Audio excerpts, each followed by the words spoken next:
We can get so excited about a product launch that oftentimes we forget to even measure what's happening after that launch. This is something that I'm working on currently with a client right now. We recently launched a PLG version of a product, so it's a free product. And really with the goal of converting these customers ultimately to a paid version of their product. So the answers I'm giving here and recommendations I'm giving are within this context.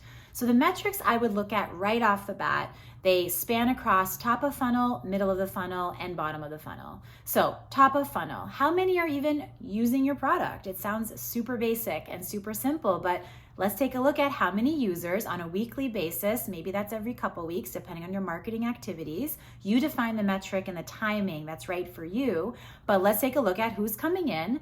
And ultimately, there's a task or something you want them to do in your product. So whatever that is, start to measure it and look at some product analytics. And I would say for top of funnel, number of users that are coming into the product and doing that task one time, even that, just so we know that they saw the value and used it. Middle of the funnel looks at two things, I would say, customer feedback and then adoption.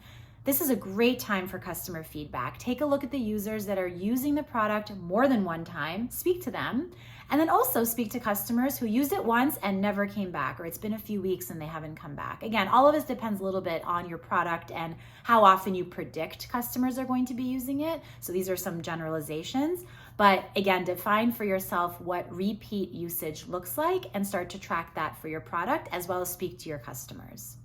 And lastly, bottom of the funnel. So this looks really closely at conversion. Again, in this specific example, conversion is moving from a free level of a product to a paid version of the product. And this is something that could take more time, depending again on your pricing model, how small business you're focused, all the way to enterprise.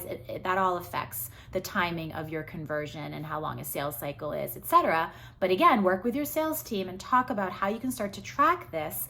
How well is the message landing? Are they really seeing enough value that they want to pay for it? And start to look at conversion numbers. So there's many metrics you can be tracking. These are the ones I recommend starting with right off the bat after a product launch, specifically for a PLG or a free trial version of your product.